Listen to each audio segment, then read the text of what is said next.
दोस्तों, क्या राहुल गांधी ने ठान लिया है कि वो मोदी जी के नाक में दम करके ही मानेंगे? ऐसा कोई दिन नहीं जाता जब राहुल गांधी आराम से इत्मीनान से अपने घर बैठ जाते हो।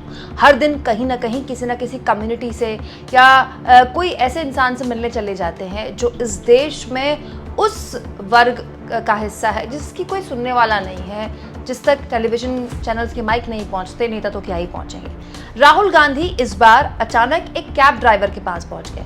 दोस्तों, राहुल गांधी ने एक कैब बुक की। कैब ड्राइवर को भी नहीं पता था कि राहुल गांधी उनकी कैब में बैठने वाले हैं, और उसके बाद जो हुआ वो देखना दिलचस्प होगा। इस एक वीडियो में राहुल गांधी ने, देखने में ऐसा लग रहा है कि राहुल गांधी ने कैब ड्राइवर के साथ वीडियो बनाई, अपने सोशल मीडिया में उसको शेयर किया, बस बात खत्म। उसके बाद उनके परिवार वालों से मुलाकात की, बच्चों से बात की, पत्नी से बात की। लेकिन इस एक वीडियो में राहुल गांधी ने कई मुद्दों को छुआ है, ऐसे मुद्दे जो चुनाव के दौरान भी राजनीतिक विमर्श में नहीं आते, जैसे कि रिवर्स पलायन। जैसे एक पलायन तो होता है कि एक आदमी अपना गांव छोड़कर शहर में आता है बेहतर रोजगार, बेहतर जिंदगी और बेहतर कामकाज के लिए, बच्चों की अच्छी शिक्षा के लिए, ज़्यादा पैसा कमाने के लिए। और एक होता है रिवर्स पलायन कि आदमी अपना गांव छोड़कर शहर आ जाए, यहाँ वो 7-8 साल बिताए, देखे कि यहाँ की ज़िंदगी बहुत मुश्किल है, और उसके बाद समझ में आ जाए कि जो वो सोचकर यहाँ आया था वो तो और ज़्यादा नामुमकिन है, और उसके बाद वो उसकी उम्मीद जब धराशायी होती है तो वो वापस उन्हीं हालातों में चला जाता है जहाँ से वो निकला था, मतलब गांव में जाने की सोचता है। ये दोस्तों अमूमन हर आदमी कोई खुशी से नहीं करता। हर आदमी अगर अपना गांव छोड़ चुका है, अपना घर छोड़ चुका है, तो वो ये चाहता है कि वो उसी शहर में बसे जो उसके सपनों का शहर है। लेकिन जब सपनों के शहर में सपने टूटते हैं और उसको रिवर्स पलायन करना पड़ता है, ये सब कुछ इस एक वीडियो में इस कहानी को बताता है कि कैब ड्राइवर, जिसके लिए कहा जाता है कि भाई ये तो इतनी राइड्स कर लेते हैं, दिन में इतना कमा लेते हैं ओला उबर से, उनकी ज़िंदगी कितनी मुश्किल हुई है। देखिए इस वीडियो में। नमस्कार भैया, कैसे हैं आप? बढ़िया है सर। क्या नाम है? सुनील उपाध्याय। अच्छा, कहाँ के हो? मैं यूपी से हूँ, एटा से। उपाध्याय जी, एटा से। कब से चला रहे हो? 5 साल हो गए। शुरू क्यों किया? पहले मैं कंपनी में जॉब करता था, हाँ। फिर शादी हो गई। अच्छा। शादी होने के बाद फिर इसी लाइन में आ गया। और कितने घंटे चलाते हो? सर इसका कोई वो नहीं है, कुछ भी हो सकता है। 12 2 दिन हो जाते, इसी में ही पड़ा रहता हूँ। पहले वही रेट 30 रुपए सीएनजी थी, तब भी गाड़ी यही रेट चलती थी, और आज 90-95 हो गए, वही रेट आज। टैक्सी वालों कोई वैल्यू नहीं करता है। जहाँ गाड़ी कोई नहीं जाती है वहाँ ओला उबर जाती है, चाहे दंदल हो, तालाब हो, कितना भी पानी, कल यहाँ तक बोनट तक पानी था, लेकिन कस्टमर उतरा नहीं। मुझे तो वहीं छोड़ो। 11-12 में बहुत बढ़िया काम चला। ड्राइवरों ने गाड़ियां बना ली थी, तब तो कंपनी खड़े होने के 10,000 रुपए देती थी। मतलब पहले हाँ। फंदा लगाया, फिर हाँ। फंदा टाइट किया। हाँ, कुछ नहीं, अब कुछ नहीं है सर। आपने कब तक पढ़ाई की? मैंने ग्रेजुएशन कर रखा है, मैंने ITI किया है, और यामा में जॉब किया था मैंने। जब मैंने अप्रेंटिस कर लिया तो यामा वालों ने निकाल दिया। यामा वालों ने? हाँ, क्यों एक निकाला? साल। हाँ, कि भाई आपका ब्रेक हो गया। मैंने कहा अब कहाँ जाऊँ, कि दूसरी कंपनी में ट्राई करो। तो फिर उससे मैं निकल के फिर मैंने गाड़ी का प्लान बनाया है। आपका पहला ओरिजिनल प्लान था कि मैं कंपनी में काम करूँ, लेकिन ITI करके आया, कंपनी में जॉब किया, फाइनल इंस्पेक्शन में था, गाड़ी टेस्टिंग का मेरा काम था। क्या टेस्टिंग करते थे? ये स्कूटी, यामा की बाइक। तो फिर उन्होंने आपको फिर से क्यों नहीं लिया? क्लियर हो जाएगा ना, परमानेंट की स्थिति में आ जाओगे। तो कंपनी ठीक का है। रूल होता है परमानेंट नहीं करना। हाँ, परमानेंट नहीं करना है, तो मतलब 6 महीने का ब्रेक। आज बताओ, मेरे तो भाग खुल गया। मेरा तो आपसे कोई ऐसा वो नहीं था कि आप अचानक मेरे पास, जबकि ये ड्यूटी 2 बार आई थी मेरे पास। अच्छा। हाँ, मैंने एक बार मेरी रेंटल मैं नहीं करूंगा, इतनी देर में मैं और काम कर लूंगा, डबल हो जाएगा। 800 रुपए दिखा रहा था मेरे को 4 घंटे के 800 रुपए। आपसे लेगा 1500 रुपए, मेरे को 800 रुपए। अगर आपको नहीं लगता कि चुने हुए लोग अमीर होते जा रहे हैं, हाँ, और लार्ज और जो बड़ा मैस है, अब 90% लोग हैं वो नीचे जाते जा रहे हैं। बस वो वही चल रहा है, वही सिस्टम चल रहा है इस टाइम। राजस्थान में हम एक कानून लाए थे, हमारी जब सरकार थी, हाँ, आपकी सरकार थी, तो हम कानून लाए थे कि जो भी उबर चलाता है या डिलीवरी करता है, हर ट्रांजैक्शन में उसके लिए थोड़ा सा पैसा पेंशन के लिए कटेगा। तो आपने मान लो आपने राइड की, हाँ। हर राइड के लिए कंपनी को थोड़ा सा पैसा आपके पेंशन के लिए अलग रखना पड़ेगा, जो आपको बाद में मिलेगा। बिल्कुल सर। इसके बारे में क्या लगता है? बहुत बढ़िया रहा है। एटलीस्ट सिक्योरिटी तो आए ना कि भैया थोड़ा सा हाँ, पैसा लास्ट हमारा में बचा जाके है। अगर मिल जाएगा तो उससे कुछ राहत हो जाए। बिल्कुल। 2 काम सरकार कर सके, जैसे हमारी तेलंगाना में, कर्नाटक में सरकार है, अगर हम वहाँ 2 काम कर सकें तो क्या हो सकता है? एक तो पेंशन का आपने कहा ठीक है, वो और क्या हो सकता है?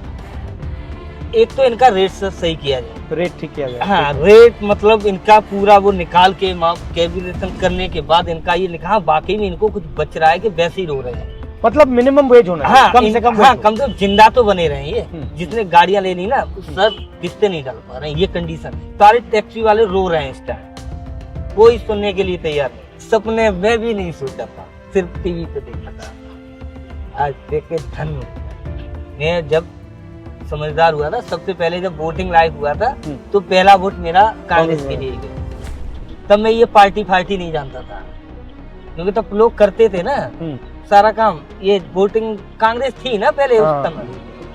70 साल जब स्टार्टिंग में कुछ नहीं था तो बनाया किसने? बिल्कुल। अरे ये आजकल जो इतना यहाँ पे शीला दीक्षित थी यहाँ, सारे फ्लाईओवर दिल्ली में जो काम है सारी देन शीला दीक्षित की देन है। सही बात। तो ये कौन बनवा गया भाई? आसमान से तो नहीं गिरे। नहीं, ये कौन बनवा गया? होती है, हमें भी मिलते हैं, राजनीतिक मिलते हैं, गाड़ी में बातचीत होती रहती। और सबसे अच्छा सीजन कौन सा होता है काम के लिए? कौन सा? वो दिन चले गए 3 साल से मैं देख रहा हूँ, कोई दिन मेरा 5000 का नहीं आया। अब मैंने कल उससे बोला था वाइफ से, मैंने कि यार अब घर ही चलना पड़ेगा। मैंने कि देख अब कंपनी मेरे घर जाओगे तो क्या करोगे? घर जाके वही है कि बच्चों को अपना सरकारी में डाल दो, अपना जो भी है मेहनत मजदूरी खेती बाड़ी जो भी अपना हिस्से में बीघा 2 बीघा आता है करो, कमाओ, और क्या, बस यही है। नमस्कार, पापा जैसे लगते हो। ये आपके बच्चे हैं? नमस्कार, क्या करती हो तुम? ये बच्चे। अच्छा, ये ठीक चल रहा है? और नाइस टू मीट यू। दोस्तों यहाँ राहुल गांधी को कैब ड्राइवर ये बताते हैं कि 2011 से 2012 में उनका काम बहुत अच्छा चला। याद रखिए ये वो दौर था जब डॉक्टर मनमोहन सिंह की सरकार चल रही थी और उस वक्त दुनिया भर में तमाम तरह की मंदी की खबरें थी, लेकिन हमारी अर्थव्यवस्था बेहतर कर रही थी पूरी दुनिया से। और यहाँ पर दिलचस्प ये है दोस्तों कि राहुल गांधी ये बताते हैं कैब ड्राइवर से, ये पूछते हैं कि क्योंकि हमारी 2 राज्यों में सरकार है तो हम चाहते हैं कि वहाँ हम कैब ड्राइवर्स को लेकर कोई बेहतर उनकी ज़िंदगी हो, इसको लेकर कोई कानून लाएं। राहुल गांधी राजस्थान में जब उनकी सरकार थी अशोक गहलोत की, तो उसकी याद दिलाते हैं कि हमने राजस्थान में कैब ड्राइवर्स के लिए पेंशन की व्यवस्था की थी। तो हम आपसे सुझाव जानना चाहते हैं जिसको हम इम्प्लीमेंट करें। दोस्तों ये पूरी वीडियो खत्म होती है तो ऐसा लगता है कि कहानी यहीं खत्म हो जाएगी, लेकिन कहानी इसके बाद एक्चुअली में शुरू होती है जब कैब ड्राइवर ये कहते हैं कि अगले दिन उनको राहुल गांधी की तरफ से, उनकी टीम की तरफ से फ़ोन आया कि राहुल गांधी आपके परिवार से मिलना चाहते हैं। और उसके बाद राहुल गांधी किस तरह से परिवार से मिलते हैं दोस्तों, उस कैब ड्राइवर की पत्नी से जो कि खुद MA BEd है। बहुत बड़ी बात है MA BEd। तो और यहाँ पर पेपर लीक का मुद्दा उठता है दोस्तों। कैब ड्राइवर की पत्नी बताती हैं कि कैसे पेपर लीक की वजह से उनके करियर को नुकसान पहुंचा। बच्चों से बात करते हैं, ये भी अपने आप में एक हल्की फुल्की बातचीत है, लेकिन इस हल्की फुल्की बातचीत में किचन का बजट भी आ जाता है, बच्चों के स्कूल की फीस भी आ जाती है, वो तमाम मजबूरियाँ आ जाती हैं जो इस देश का एक एवरेज इंसान जिससे हर दिन 2-4 होता है। और सबसे ज़्यादा दुखद पता है क्या है कि घर का मुखिया जो होता है ना, जो पिता होते हैं, जो घर का, जिस पर जिम्मेदारी होती है घर का बोझ उठाने की आर्थिक तौर पर, जब वो ये सब नहीं कर पाता है ना तो उसके चेहरे की जो मजबूरी है, आप कैब ड्राइवर के चेहरे की मजबूरी को देखिए। बड़ा अच्छा लगा उनसे मिलके, खुले दिल से बात हुई और कोई बेझिझक जो उन्होंने पूछा, फिर मैंने अपना पूरा दास्तान उनको बताया। फिर उसके दूसरे दिन कॉल आई मेरे पास कि वो आपकी फैमिली से मिलना चाहते हैं। नमस्कार, कैसे हैं आप? आपके पति के साथ हम गए उबर में, तो ये बता रहे थे आपके बारे में, तो मैंने कहा कि आपसे भी मिलते हैं। अच्छा, क्या लेंगे खाने के लिए? 2-3 चीज़ ले आओ, छोले भटूरे ले आइए, पापड़ी चाट ले आइए, आलू की टिक्की ले आइए। मिर्ची तो खाती हो ना? नहीं? आगरा पेपर दिया था टेट का, लेकिन वो लीक हो हुआ, उसके बाद में कोई वैकेंसी नहीं आई। हाँ, इन्होंने बताया लीक होने के बाद पूरा, तो उसमें आपका पूरा पैसा जाया हुआ है। हाँ। तो आप क्या सोचते हैं ये इनकी जो ड्राइवरी हो रही है इसके बारे में? ये आपको लगता है ये परमानेंट नहीं है, मतलब ये टेम्परेरी करता है? परमानेंट है, लेकिन डेवलपमेंट इतना कहाँ है भाई? मतलब वहीं के वहीं है, उतना ही है, मतलब खा लिया, उसके बाद में अगर बच्चे का फ्यूचर नहीं बना तो दिल्ली रहने का क्या मतलब है? इससे अच्छा तो घर था।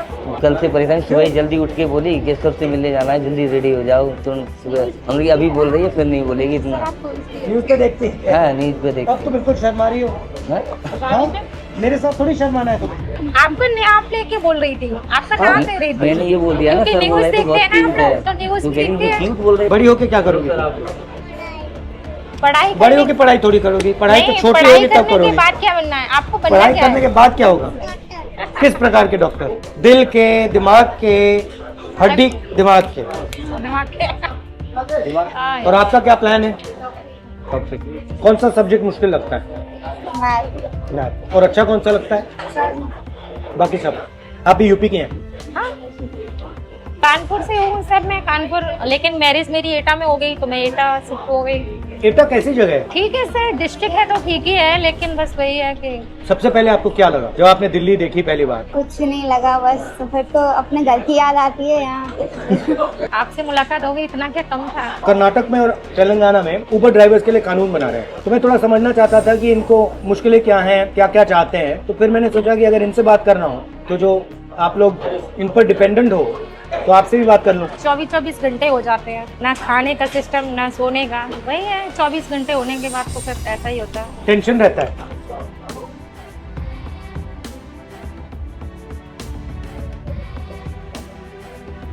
आइसक्रीम अच्छी लगती है? सबसे अच्छा क्या लगता है? सबसे अच्छा फास्ट फूड, हाँ, फास्ट फूड में इडली पटेटो। अच्छा। इंडियन आर्मी में जाना चाहते हो? तो बहुत पढ़ाई करनी पड़ेगी तुम्हें आईएएस में जाने के लिए।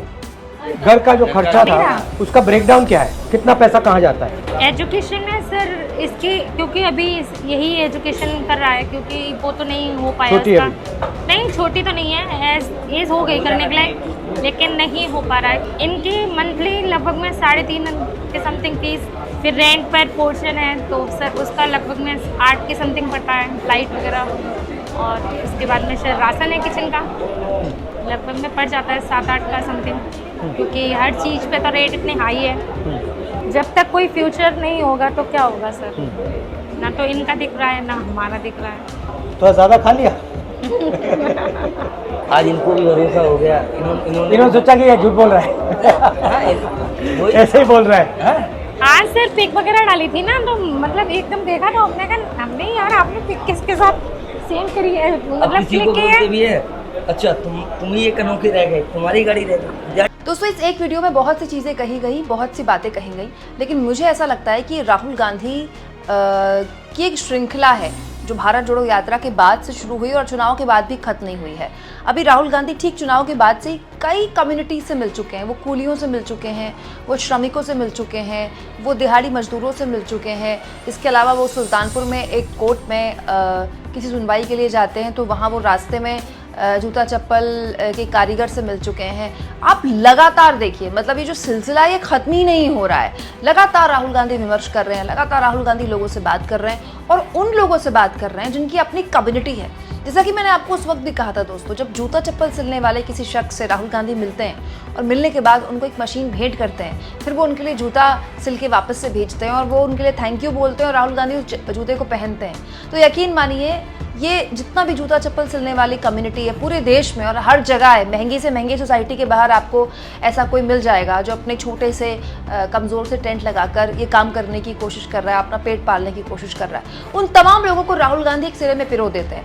वो लोगों से, उन लोगों को एक उम्मीद दिलाते हैं कि देखिए हमसे कोई बात नहीं कर रहा, राहुल गांधी केवल हमारी दुकान में आते हैं। अब जब वो एक कैब ड्राइवर से मिलते हैं तो कैब ड्राइवर्स की एक बहुत बड़ी कम्युनिटी है दोस्तों।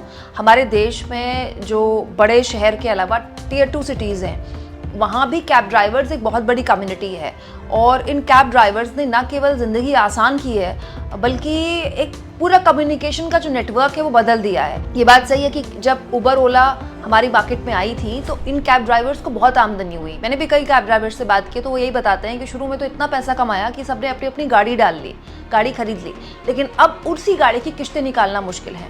लोगों की गाड़ियाँ बिक गई क्योंकि काम बहुत मंदा हो गया है। पहले कंपनियों ने जाल बिछाया, अपना नेटवर्क बड़ा किया और अब कंपनियों ने हालत ख़राब कर दी है। और दूसरा, जो शख्स जिसके हाथ में पैसा होता है ना दोस्तों, वो चाहता है कि वो थोड़ा लग्जरी में रहे।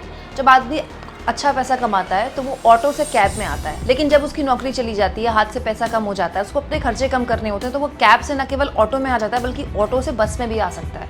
तो ये भी खर्च करने वाले पर भी बहुत फर्क हुआ है। मार्केट में खर्च करने वाले के पास पैसा नहीं है तो वो कैब ड्राइवर को कैसे देगा। तो ये पूरा का पूरा एक साइकिल है जिसके जरिए राहुल गांधी न केवल उस साइकिल को टच करना चाह रहे हैं बल्कि अलग अलग कम्युनिटी के लोगों से मिलना चाह रहे हैं और उस कम्युनिटी में एक उम्मीद पैदा करना चाह रहे हैं कि देखिए कूलियों से कौन बात करता है, राहुल गांधी बात करते हैं। कैब ड्राइवर से कौन बात करता है, राहुल गांधी बात करते हैं। केवल बात ही नहीं करते हैं, अगले दिन या तो परिवार वालों से मुलाकात करते हैं या मदद के लिए एक मशीन भेज देते हैं। आपको क्या लगता है दोस्तों, राहुल गांधी का ये अवतार क्या मोदी जी झेल पाएंगे? जब कैब ड्राइवर बैठकर राहुल गांधी को महंगाई की बात बताते हैं, रोजगार की समस्या की बात बताते हैं, बच्चों के खर्च ना पूरा होने की मजबूरी बताते हैं, तो ये किसकी नाकामी है? सरकार की ही तो नाकामी है। कमेंट बॉक्स में जरूर लिखें और जितना हो सके दोस्तों चैनल को शेयर करें, सब्सक्राइब करें और थैंक्स और ज्वाइन, ये 2 ऑप्शंस हैं जिसके जरिए आर्थिक तौर पर भी आप चैनल के हाथ मजबूत कर सकते हैं।